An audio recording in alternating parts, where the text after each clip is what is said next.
Can you hear me? Yeah, Can we you hear me? agree. Just confirming. Yeah, yeah, yeah. Okay. Okay. So, okay. um, so I'm actually recording this session. I hope you guys don't mind, actually. No worries, but are you shy? You sounded like you're still shy, man.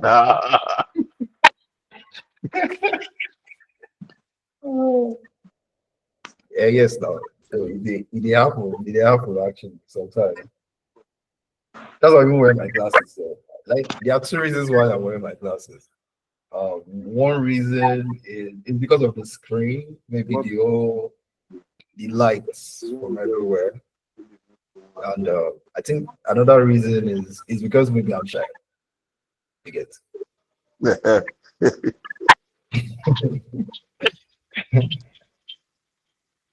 Well, thank you guys for showing up. I appreciate that. I just want to maybe give like 10 extra minutes to just wait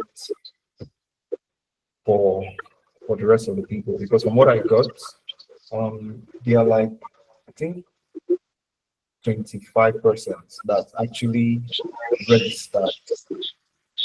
Although there were some people that also met me indirectly.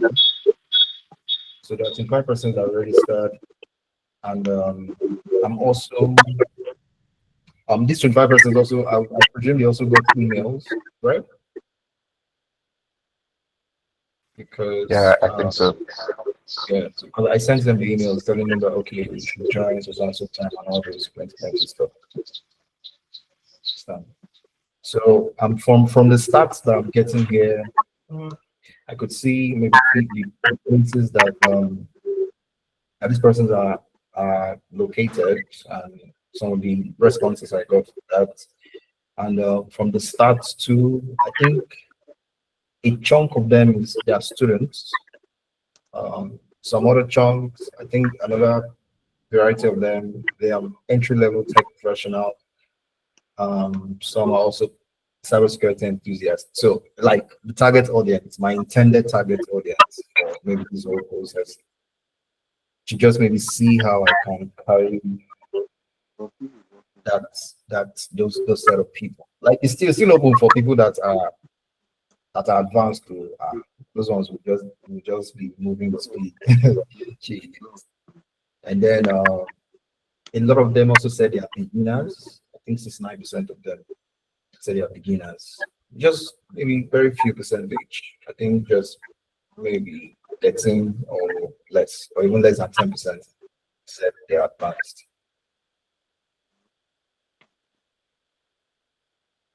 So I think you have to allow your waiting room to just enter because I think some of us are in the waiting room. Just check with you.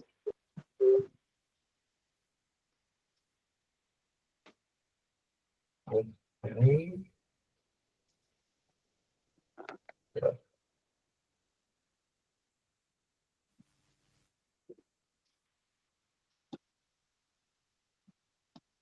There's really nobody in the waiting room. I think right now we're only six, I guess. Right? We're only six. I'll start by 7:10. You get by Yes. So, 7:10, I'll just maybe start the waiting. all right. Someone just sent me a message that he's trying to join. Let me verify that. But I can't see it because it's checking things that they're trying to use to join. But if it's that, I'll be able to see the person.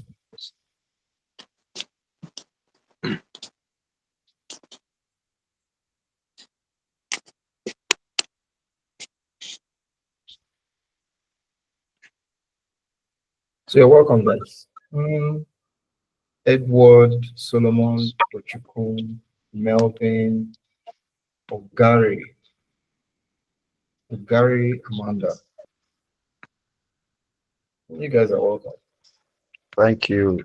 Thank you. Let me do a quick check. Like I'm guessing most of you are like experts in this. Like, do you guys report 15? We are newbies.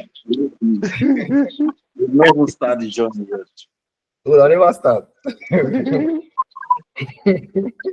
I'm talking for What do you hear myself. I about? don't need to do that. So. What do you hear about the? What do you hear about the domain actually? So what? What do you hear about the domain? Like, what have you heard about it? About cybersecurity? Okay, is the process of safeguarding device system and data's information from criminals or hackers. That's good. That's good. That's fantastic. Melvin, if you like, now Melvin told that thing. Now, Melvin, oh, Melvin, they if I don't wipe the say, phone before. if like say, if like say you did really passionate about the whole thing that They don't wipe No, the phone now. Why? no, Something they motivate them. I lie. I dey observe. it is, okay. So let me see. Okay, I guess they're coming in. So this is where we're actually starting from. Now the thing is here, this whole thing what I want to show, or this process that I want to show, it's more like it's an interview. You understand? It's an interview for an organization that I had to maybe go through the whole technical process. So the reason why I'm even picking it is because it's an interview, it is going to be novel. What I mean by that is it's going to be like a new, maybe a new experience. It might not be entirely be new, but say somebody that's giving you an interview, could just want to make it simple by just giving you like a YouTube video to go and watch and then do what you need to do. I don't know if that makes sense. Does it make sense? Yeah, yeah, makes Mm. sense. It does. So that's the reason why I actually picked it, to maybe see how I can explain what I need to explain. So we could start from here. You understand? So this was it. This is actually how it started. And since you guys are just maybe starting out in this field, I think it's essential for me to debunk some of the myths that exist in it, so that you just maybe like get your head around the whole thing. Now, one of the myths is cybersecurity is not the way you see it in movies, or hacking is not the way you see it in movies. You understand? It is not back, back, back, back, back. I'm in. It doesn't happen like that. I'm sorry. It is not. I'm in. Just please get that get that one. Get that one away. You understand? It doesn't just happen like that. Like, you could actually get in. There are tendencies that you could hack into stuff at a very short while, but most of the time it takes a lot of research. It takes a lot of persistence. You understand, to be able to, let's say, break into stuff. You will try a lot of things that might not work, and then you try and then it's work. You understand? It's not just you press one thing and then you are getting results. Even if you watch maybe some of those YouTube videos that you see, the person would have actually done his own research on it. You understand? So it doesn't just happen that way. It's not as, except maybe you have a 0 day, maybe a 0 day that is cut across different software. Now, what I mean by a 0 day is this: a 0 day is a vulnerability. Anytime you hear the term vulnerability, what I mean is a a potential loophole that exists in the computer that you can potentially exploit. That's what I mean by vulnerability. Like, what I mean is, I know say what I mean by that is, if I know that if I punch you by your rib, let's say we are fighting and I punch you by your rib, I'm most likely going to win the fight. You understand? That's because of that your rib, there exists a vulnerability. You have a weakness that exists there. I don't know. Does that make sense? Please, anytime I say something and I ask, does it make sense? And you concur, just maybe do a thumbs up so that I know that you have. You mustn't maybe say anything, but just maybe give me an emoji to just so that I'll know that, okay, I'm carrying you guys along, because I'm actually here for you and to maybe just give you an idea of this whole thing. So that's what a vulnerability is. Now, if you hear of a zero-day vulnerability, what I mean by that is a vulnerability that haven't been discovered even by the person that developed the software. You understand? So for instance, let's say Microsoft develops a software and deploys that software. That software now has a vulnerability or a weakness that wasn't even discovered by Microsoft itself. That's the person that developed it. And somebody outside there just has that vulnerability and is exploiting it. So he's using that vulnerability to do what he needs to do, or to maybe penetrate and enter into stuff. Does that make sense? That's what we call a zero-day vulnerability. Like, it is actively exploited in the wild, but it hasn't even been documented at all. But somebody don't know, somebody does it done. It happened like that in cybersecurity. You understand? So if you hear the term 0 day, it hasn't been figured yet. I don't know. Does that make sense? Does it make sense? Does it make sense? Okay. So then the next thing again I wanted to maybe talk about is what actually made me doing this. So what actually made me to do this? I saw that there was a guy I came across recently. His name is Zed Shono. Zed Shono is a hacker. He's in the UK. Let me please share my screen. So this is Zed Shono, this guy. So I saw this guy. This guy is a hacker for HackerOne.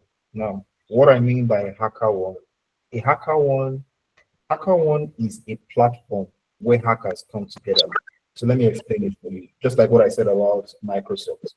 Now, for a big tech company like Microsoft, Google, and the rest of them, if they create a software or create something technological, they would give it to hackers to hack into it. I don't know if you've heard about something like that. That thing, that process, or that interaction is called bug bounty.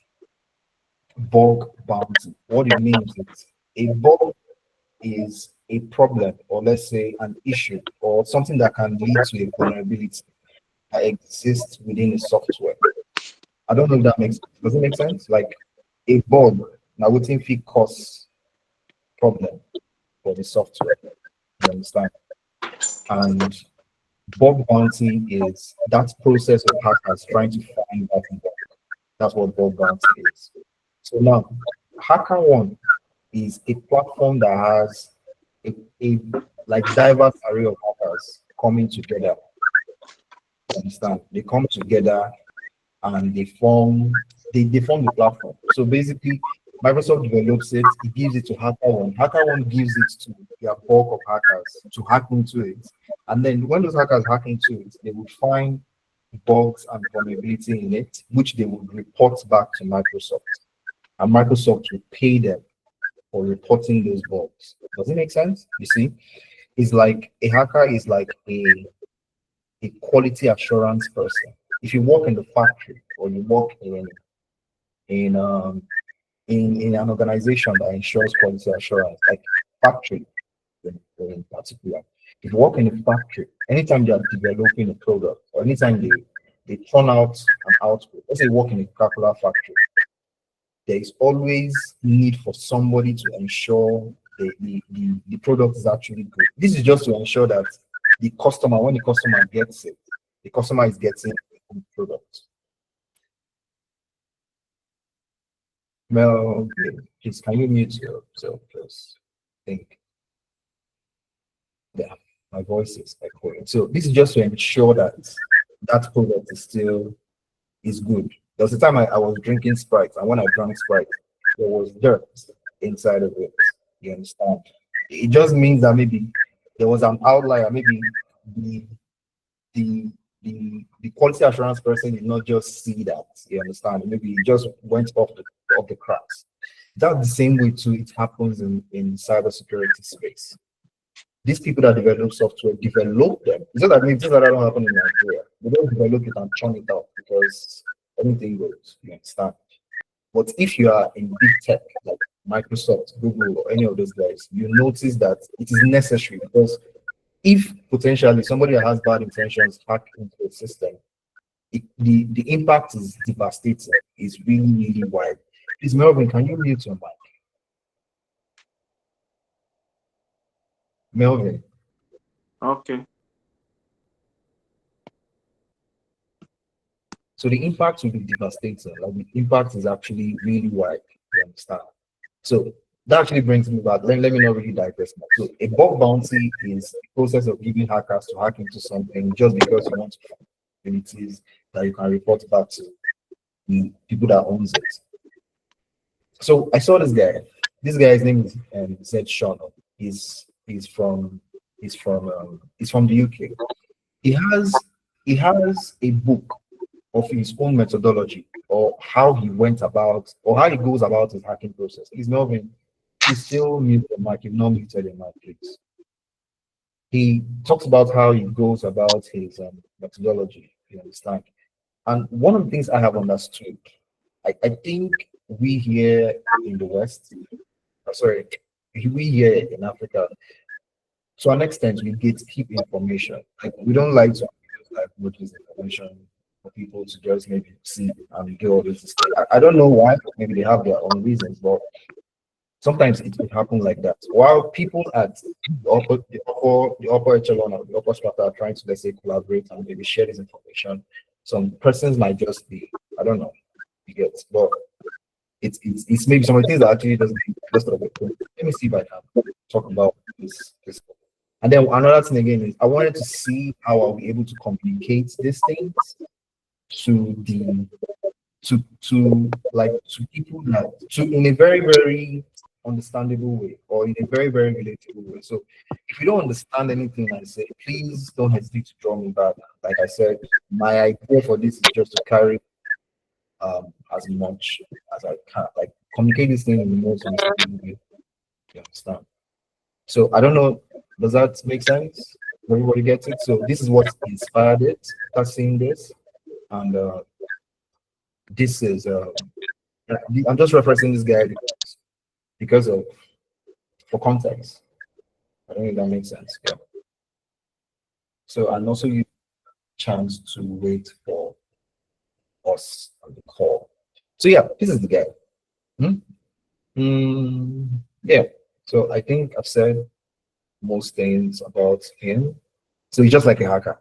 This guy is just like a hacker. It's quite a very good one. So HackerOne, anytime you hear the word HackerOne, is a platform where bug bounties happen. If you hear bug bounty, it just means a place where hackers carry out finding vulnerabilities in softwares so that they get paid for it. If you watch this interview, he actually confessed that he got paid like $15,000.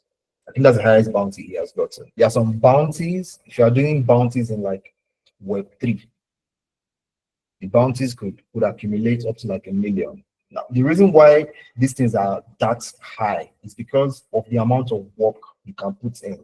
You can put in a 2 weeks amount of work, and you've not seen anything at all because the person that is designing the software is designing it because they don't want vulnerability to exist. You understand?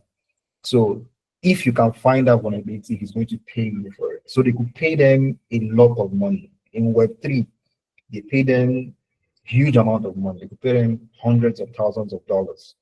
You understand? That's if you're doing like if you're within the Web3 space, like with Summers. So they can pay you as much as that.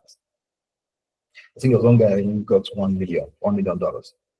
You understand? So there is also so these things are just maybe basically you trying to be responsible with your skill. You have the skill, you find a problem, you report it to the person pays you for it. You understand? Because if you have ill intentions, it's the consequences could be devastating. Like the highest heist that's happened in cybersecurity space is the one that happened in February. Bybit. I don't know if you know about Bybit. Bybit is a crypto exchange platform. Somebody hacked into Bybit, and it was like a North Korean guy, according to the news. And they stole $1.47 billion. That was what was stolen from that hack. Right? $1.47 billion. That's a lot of money that was stolen. So you can see the impact of it. The impact of it is really huge. That is why the skill could be that high end, because the impact of not considering security, it can be devastating. You understand? It can be devastating. Let me give another instance again why I would buy into time. If you notice, there was a particular time in July 2020, there was Twitter hacked, July 15th specifically. Twitter was hacked. Now, the person that hacked Twitter was like a 19-year-old from the UK. What he did was he got into the accounts of prominent people like Obama, Elon Musk, Tim Cook, Jeff Bezos, Kanye West, Jay-Z, like all those guys, you understand? Those people within the social strata, they have influence. What I mean by that is they have influence, they can influence another person, you understand? And what the guy did, you can read about it, the July 15th Twitter, just maybe read about 2020. What the guy did was he's from Elon Musk, like from Elon Musk account, he tweeted that they are giving palliatives for COVID-19, that people should send some amount of money to a crypto account or maybe a crypto wallet. I don't know if I can maybe show that in the slides. Let me quickly.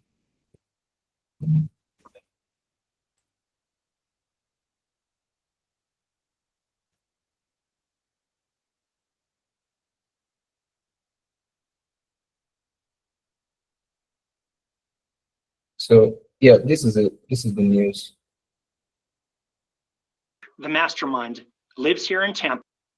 So he was requesting that people should maybe send some amount of money into a particular account.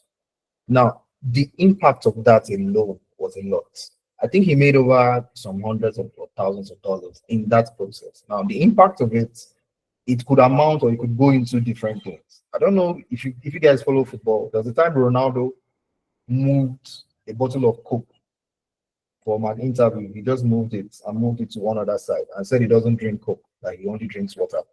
That action alone affected the stock market of Coca-Cola, like to a very great extent. So, like, the reason why I'm actually telling you all these things is to really see the implications of maybe just these little things that you are doing. You understand? Maybe you just understand. Say, it's not as it has very high end impact, and how it will affect you as a person. So imagine somebody steals $1.47 billion from your country's account. That actually means that your president will want to, let's say, recover that amount of money. And for him to be able to do that, he's going to increase taxes. He might increase taxes, some other things too that might affect you. So probability that you would also experience inflation just by sitting in your house, so you don't really do anything. It was just one guy from maybe Russia or Brazil that hacked into like a particular system, stole some amount of money, and then the government is trying to recover from that whole incident, and they're reporting all these things, and these things are trickling down on the citizen. So that is how it goes. That is how these things affect you as a person. So it's a really diverse perspective, and because we are too in tune with our digital devices. It's a lot, but let's go. So yeah, okay. I think everybody is here now. So let me start from.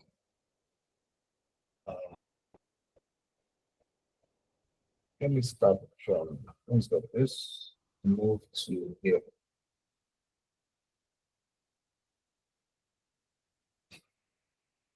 Sorry, 1 minute. 1 minute. So now in cybersecurity,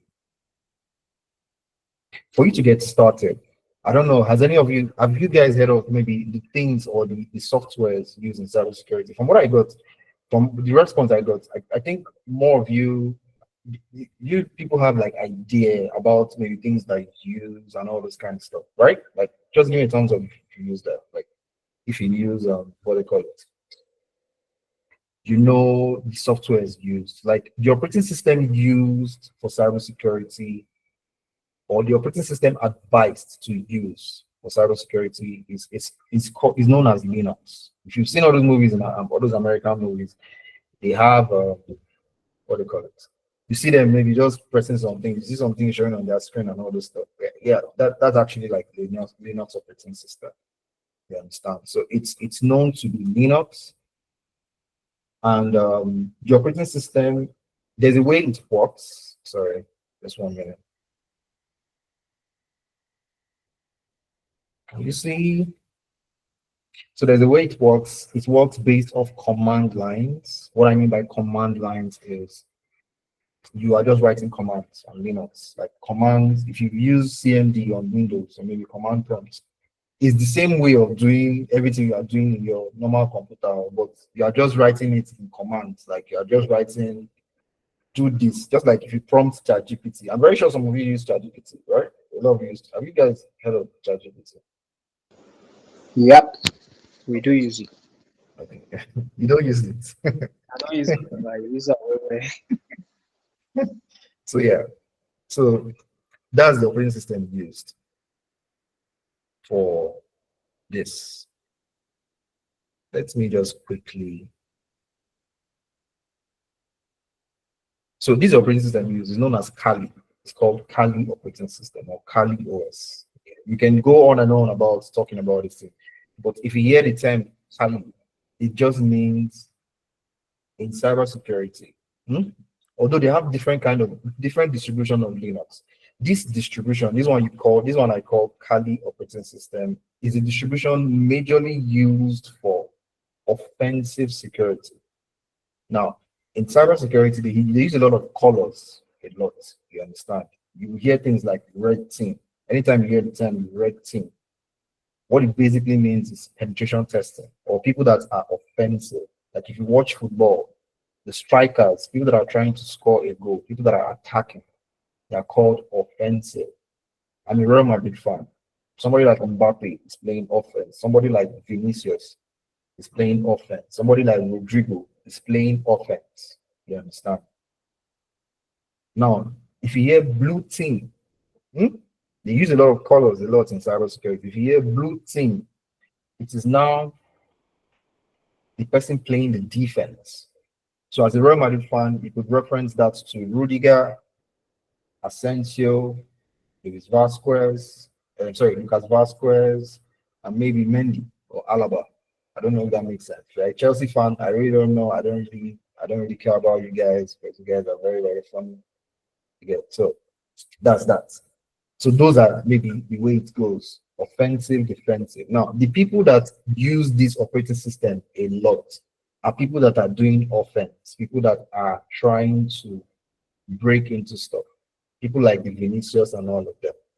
There are people that are using this operating system a lot. So yeah, that's that. But it's still the same thing, not like it's just that this guy is packaged with a lot of offensive tools to go with. You understand? Like as you are going with a lot of offensive tools. So we'll start by this. So this is it. This is the operating system I'll be using to attack. It's called the attacking VM or the attacking machine. So if I want to go into like a pen test, I want to go into like a hacking scenario. This is what I will carry. This is like the armor, or this is like the tools. This is where all my tools will be. You understand? If I want to go into stuff. And another color again I wanted to point out is if you heard about white hat hackers and black hats. So if you heard about those things, white hats are those basically people that are hacking for good. Then black are people that are hacking with bad intentions. Now, the same thing where I called red team and blue team. If you mix the red color and blue color together, you get purple. So purple team is more like the interaction between red team and blue team. It's a concept between interaction between red team and blue team. So that football concept, like as the people they try to attack, defenders are trying to defend them. So that whole process is called purple teaming. You understand? So if you hear the word purple teaming, it just means like blend of the both. The same thing too, if you hear a gray hat hacker, you have white hat, you have black hat. If you mix white and black together, you get gray. That's why they call it gray hat. I don't know if that makes sense. So I've said a lot of things, yeah. So this is the tool I'll carry. Now, this is what I was given. I was given, like prior to now, I showed you guys the this thing and what I had to. So they told me that I should download this. I should download this and run it. So think about it like this. This is your own computer, this one. So I'm running this whole thing now from a platform that I can run different operating system in it. Like I'm running it from a platform where I can be running two kind of computer together inside of it. You understand? So think of this thing as your own computer, which is this is the one you're using now to attack, which is Kali. You understand? And now this is the one you're using. This is what they're asking you to attack. This is what they want you to get into. Does that make sense? Like this is a computer on its own. It's called Ubuntu. Ubuntu is another kind of Linux operating system. So this is what they're asking you to also get into using Kali. Does it make sense? Please just tell me. You know what I said. If it makes sense, just give me thumbs up. And if you don't understand, please don't hesitate. Let me know. I beg. No hold back. Please don't hold back. I beg. Say it. Tell me. So yeah. So now this is it. I was given this one, and now this is the one I was asked to enter, like to check if I can maybe export. So now the first thing you need to do is now consider this scenario or think about this scenario. Like I'm actually going to be like trying to map it with similar experiences that you have had. You understand?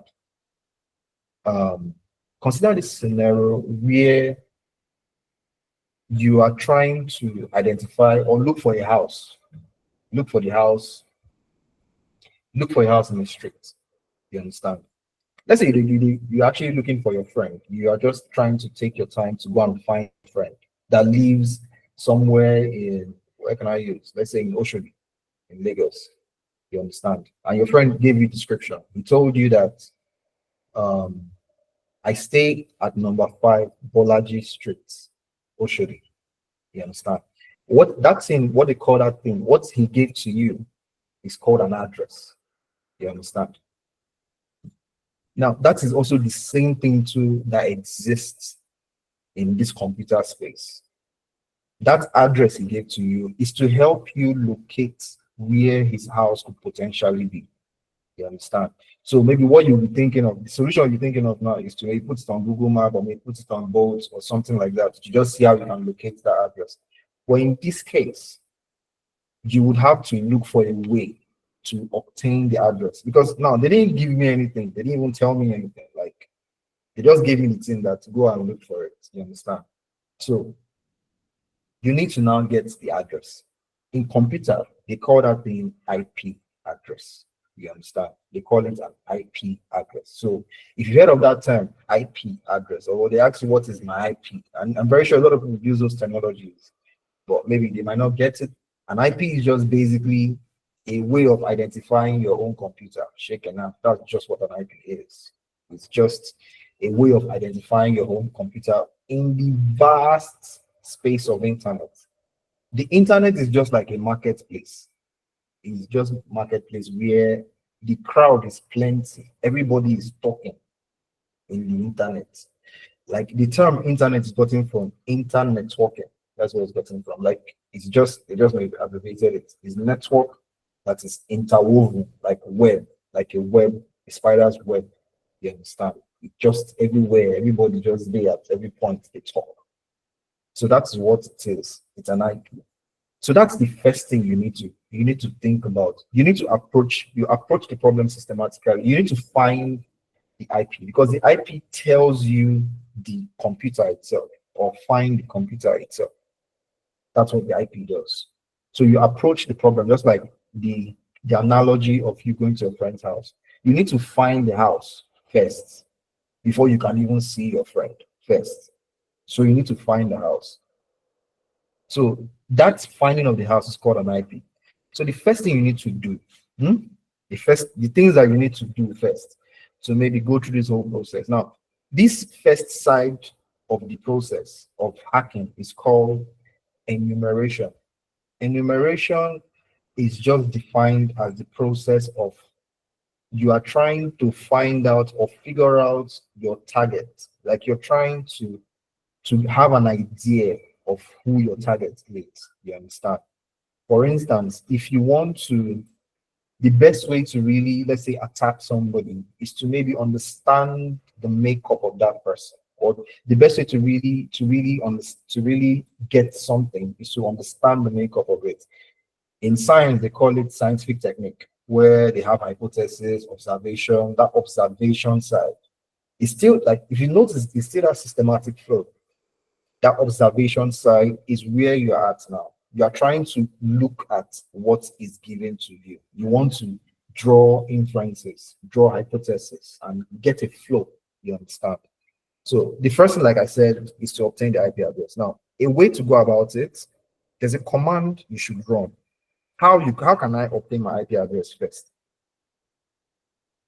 You understand? You have to run a particular command.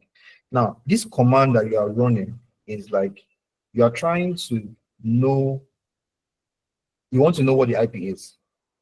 You understand? So let's say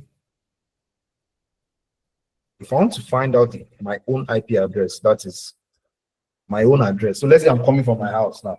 You understand? I'm coming from my house. I want to know my own address first. I'll use this command. It's called ifconfig. So this is my IP address. This is how it looks. That's how it looks. It's called IP version 4. You understand? That's how it looks. So this is my own IP address. You understand? This is my IP. Does it make sense? Please just give me thumbs up if it does. Yes. Does it? Please, if you don't, say it though. So now the next thing you need to do now is to find out what is the IP address of this guy, because this guy, there wasn't anything that was given to me. So the command to use to get it. Now, it mustn't really work. It's not going to work everywhere. Now, it is assumed. Just think about, in this case, think about this scenario. Just like, okay, now remove your mind from that, maybe me looking for the street. I'll still go back to that analogy, but bring yourself to this. You are in an office.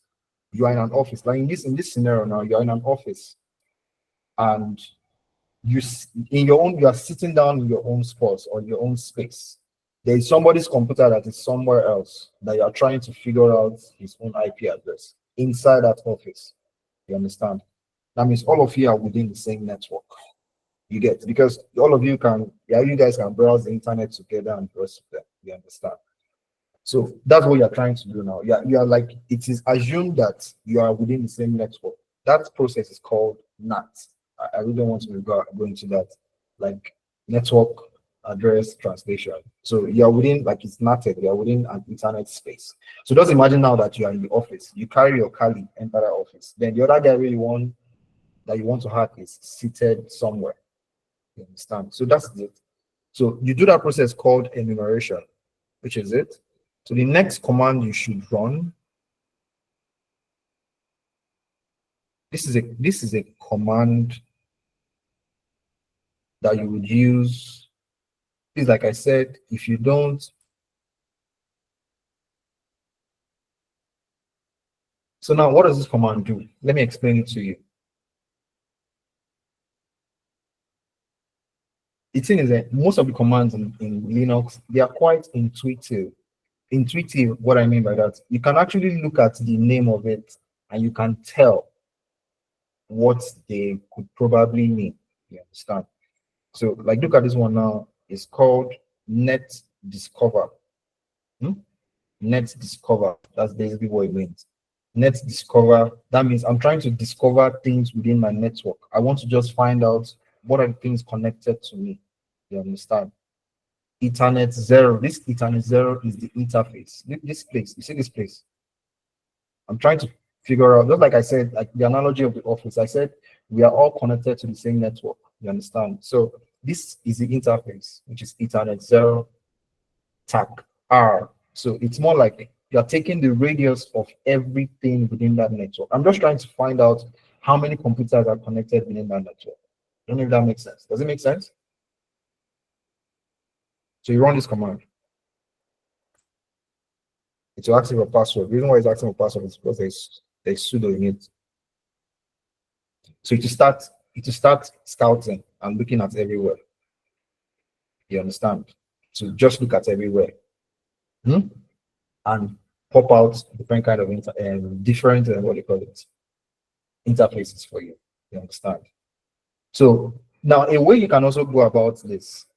If you notice now there are like four things given here. You don't really know which one it is. There's something again called the MAC address. Now think of the MAC address as if the house address is number 10 Bolaji Street, Oshodi. The MAC address is like the painting of that house. You understand? Like it's if the house is painted black, you understand that it is a property of the house itself.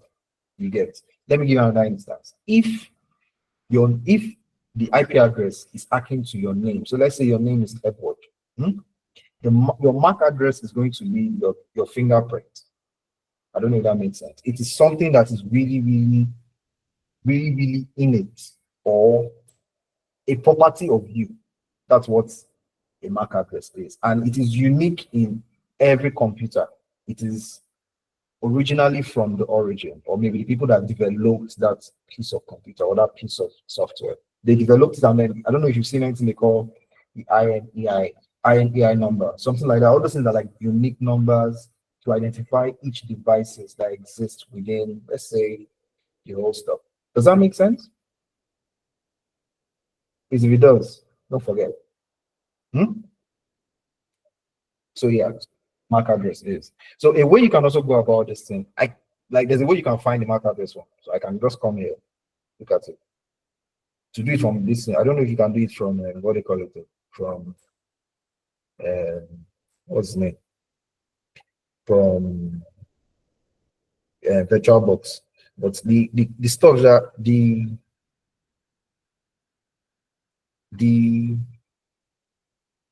exercise was you were asked to do it with VMware. So according to what I can see from here, you can obtain the MAC address from just the setting. This is the MAC address. I'll just paste it here so that you can see, because I don't know if I should stop sharing and then show you guys. But no problem. Let me just show you guys from here. So this is the MAC address. This is the MAC address. Just like I said, the IP address is the address of the house, while the MAC address is the painting on the wall. You understand? So this is the MAC address. If you notice, it's 000C29225F718. Look for the one that coincides with it. This is the one that coincides with it, right? Does it make sense? Does it? I don't know if it does. It does make sense, right? So this is the one that coincides with it. So this is the IP, apparently. Like if you map both of them, this is the IP and this is the MAC address. Because the MAC address is supposed to be unique. It's unique to every device. Have that at the back of your mind. It's a unique number to every device. You understand? Does that make sense? Can I continue? So now, the first thing has been understood. You have known the address of the house. You understand? Now, let's say you got to the address of the house and you stood at the address of the house first. You are just standing there looking at the address. You are just standing there by the gate looking at the house. Let's say you went out, you just stepped in, not like you go inside the house, just maybe stepped in. You are standing there looking at the house first. The first thing the things you now have to now start doing is you need to maybe be checking, like you have to look throughout the whole space to understand, okay, where can I potentially enter from? Let's say you're a burglar, you want to enter from somewhere. That's what you need to do. They call that thing that inspection. You are still within the enumeration phase. You just only figured the house now that you want to bug first. Then the next thing is, how can you get in first? You understand? So now the next thing that needs to come to your mind is another process. They call that thing Nmap. Nmap is like your first point of call anytime you're doing enumeration. Nmap is a short form for network mapper. What it does is it reveals information about what you are trying to check. That's basically what it does. Like it reveals, it tends to give you information like this is it, this is it, this is it, this is it, this is it, this is it. So imagine it as something like maybe a telescope. That makes sense. Does it? So that's what the Nmap is. So the Nmap is revealing as much information from it. So now a command that you can run, I'll explain the commands as I go, but I don't just want to maybe be going back and forth and all those things. Now, it's not only Next Discover you can use to obtain this. There's also other commands you can use. You can use ARP scan, blah, blah, blah, to obtain what you need to obtain. Now, the next one you do is Nmap. And then another thing again you need to take note of is, let's say you don't really know what a command is. You don't understand how to maybe navigate or use any of the commands. You can always run this. If you run this, it will start telling you what's the command is. Just run it, write the command. After you write the command, put tac, that's hyphen help. It will just pour out to dump every information about the command. You understand? So just start telling you this is the usage, the target, blah blah blah blah blah. So you use it based off what you see here. You understand? Just like I said, you are enumerating. Enumerating, like I said, is the process of you trying to figure out what this your target is about. If you want to, let's say, hack into somebody's stuff, you have to enumerate the person. Like they would have to maybe be looking at you. If you notice the way maybe all those people work, like EFCC and the rest of them, they would enumerate and all this kind of stuff. You get it? So now, this is a command that you should run. I'll explain the command, but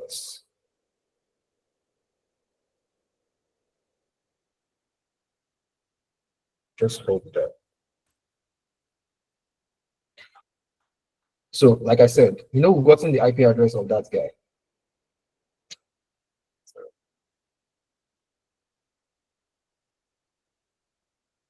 We got the IP address as this, right? Which is this, right? So now what this command is doing is he's trying to like scan through the whole VM, like try to just understand what the what they call it, the machine is about. Does it make sense? Please, if you don't get it though, it's like that process of you entering into the house. You've not entered inside, but you are just walking around looking at the house. You understand? You're just looking at it, trying to identify, okay, where can I potentially get into this place from? That's what the command is doing. You understand? So let me just quickly split horizontally.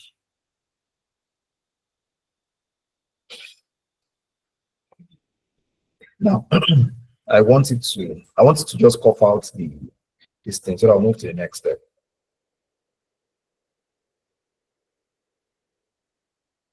I'm gonna have to just wait a little. Okay. So like this now, it is figuring out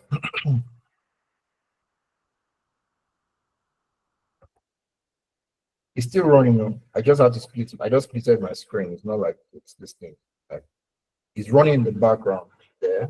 That a lot of time you have to do that too. So running in the background and then moving to the other side. So just nmap it in. You are trying to maybe get as much information. So now some of the things you would see, they call them ports. Now, just like as you enter the house, I wanted to show you, but it's taking time. So now what this command is doing basically is it is scanning. Okay, now there are results.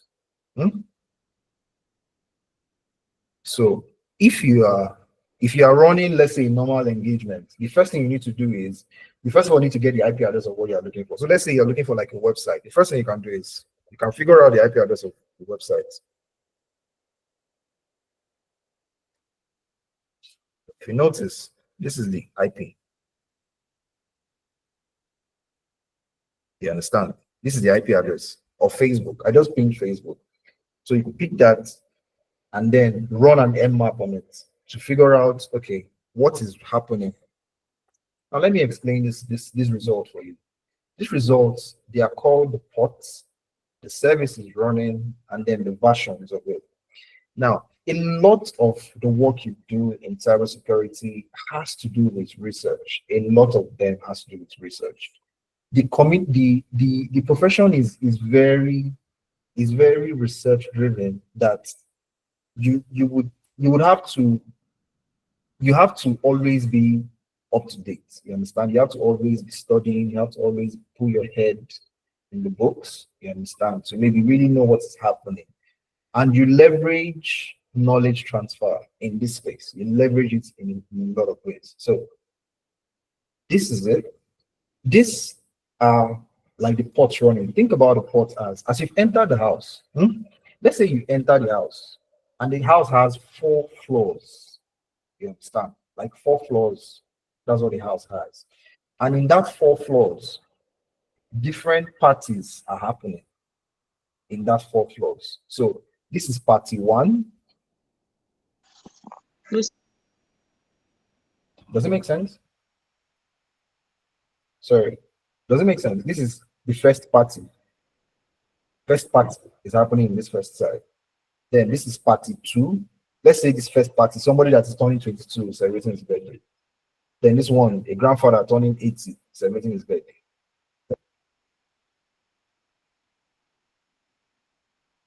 Then this one, let's say they gave birth to a baby boy. And then the last one, let's say they gave birth to a baby girl. You understand? So 4 parties are happening in 4 floors of this house. Now, the house itself is the VM. We've identified the IP address, which was what we did the first time. Now, there are 4 floors happening now in this house. Now, in these 4 floors happening, each of these floors that these parties are happening, each of them have different protectors. Like what I mean by that is the door has a different metal that is used to protect it. It could be maybe they have like a bouncer standing in front of it, you understand? But there are different protectors standing there, you understand? So what you need to start looking for is where is the potential, what is the potential of a protector that is weak? Maybe an iron, a metal that is not really strong, that you can just maybe use your leg and jam and then everything will fall. That's what you have to be looking for. So these 4 floors are like attack vectors. They call them attack vectors. You understand?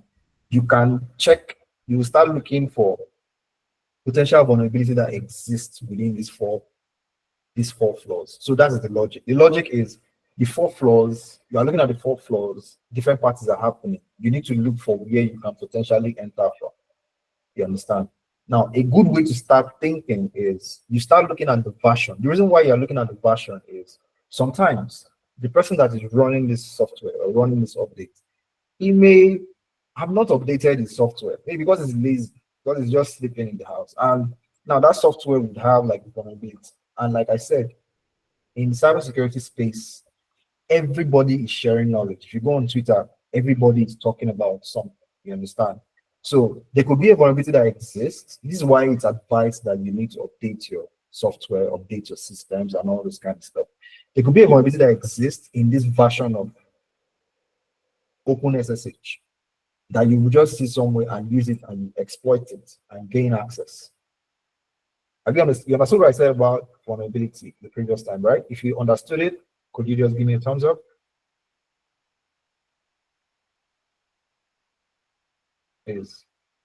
I'm not talking to myself, right? Okay.